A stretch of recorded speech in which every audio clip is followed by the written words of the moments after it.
Hi folks, welcome to America 2.0. How are you? I got something a little bit different. It's coming from Year Newswire out of Sweden, posted by Shanadel Tabadabe in World News. It says that NATO reports Russian military aircraft flying over Sweden.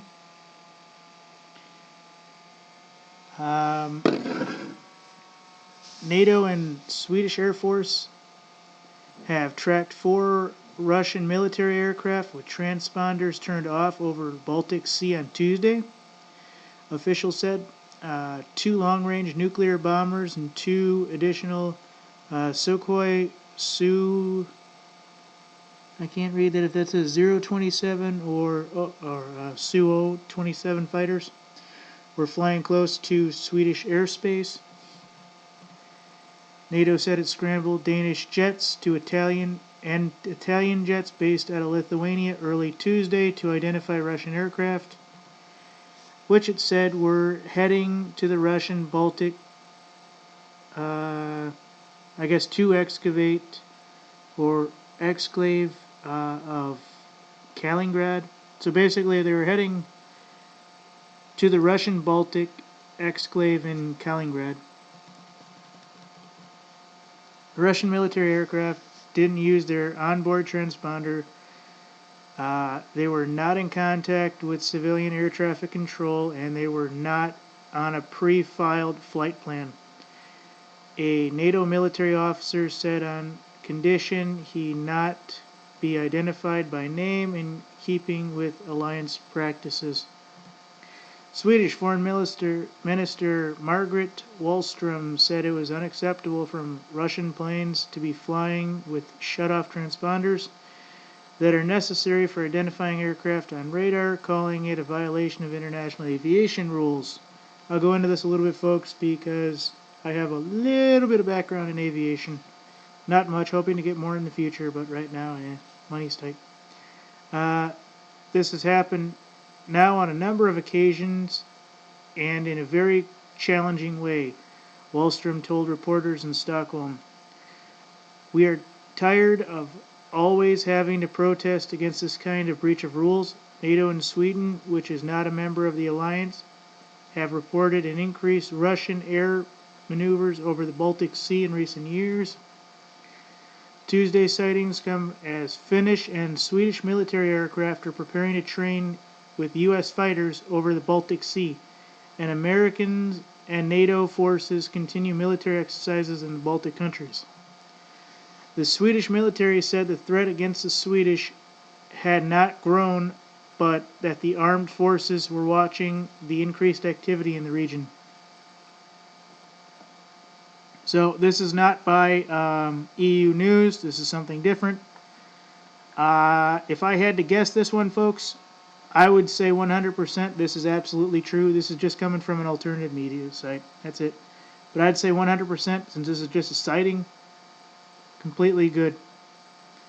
One of the things I want to mention is that for those of you who don't really know much about aviation in terms of procedure, international law and federal law, especially in the United States, states that if you're going to fly an aircraft above, say, I think it's 300 feet, I think that's the rule of law, you have to go and contact an authority and schedule your flight plan and everything else. I forget who I schedule with, but usually I go in and the training instructor or something like that's already filed it for me, or I call ahead of time.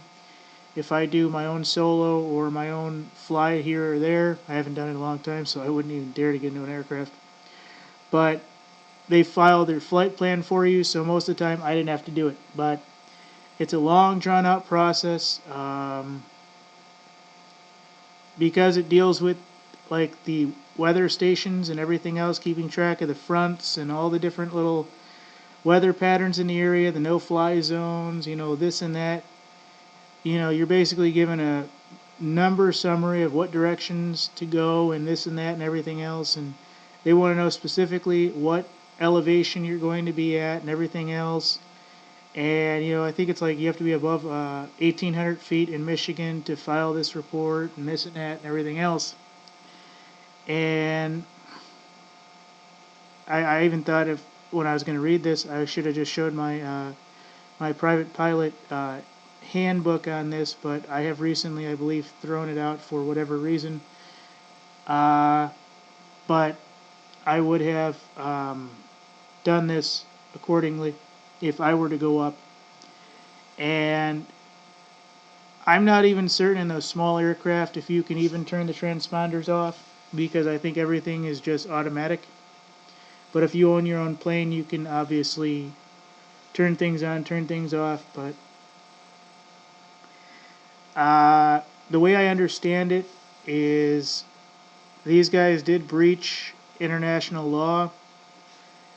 Now, were they doing this to be dicks? Probably. Did they think they were going to get shot down? No. No. They were probably just being two assholes who said, fuck you, NATO. And that was it. Now, they have orders from Putin to do this? Probably. Let's be honest. Yeah. I mean, if they were going to the enclave in Kalingrad, yeah, they had orders. I mean, if this photo here is even remotely what these aircraft look like, this is under 300 feet. This is, from what I can see, if this is at all the photo itself, which I highly freaking doubt. Even to be flying this low under radar is incredibly bad. I forget the entire story, but pretty much I started flying about 2003. I have a buddy of mine who flew and completed his private pilot's license, and he was flying up north. Okay, you're up north, you're in the boonies, you can do whatever the hell you want, right? No. In Michigan, once you cross over the Mackinac Bridge, you have the submarine pens in that area, you have the Strait of Mackinac, you have 1,000 different things. You have military bases on the other side that are all scattered. There's one on Drummond Island I know of that has nuclear silo pens, and it actually is labeled Camp David. So Camp David is a franchise of sorts of presidential retreats. It's not just a location. So good to know. But this guy was flying, I forget where he was, but he probably had on his radio or some shit somewhere he wasn't supposed to. There's probably conversations and this and that. Anyways,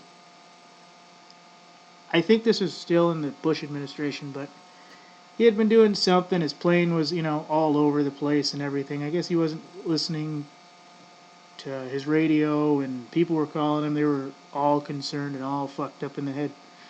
And so he had probably, what I remember is he had dropped underneath that radar. Well, here's this guy going in the fucking air, probably flying over military bases, not watching where the fuck he's going. And another thing too, when you're in the air, it's not straight. There's that wind current, and it kind of curves you. So you're fighting against the yaw, the height, the lift, and everything else. So basically, when these guys are going straight forward, they're worrying about 10,000 other things. Not to say that these guys wouldn't have done that. 99% of the time, their commanders would have had their flight plans planned out and everything else. I mean, just like that. It would have been like that. These guys did it just to be assholes. I mean, let's be honest. Russia's trying to provoke a response. That's it. Russian authorities are trying to provoke a response, and this way from Sweden. So, that's what this was about, folks.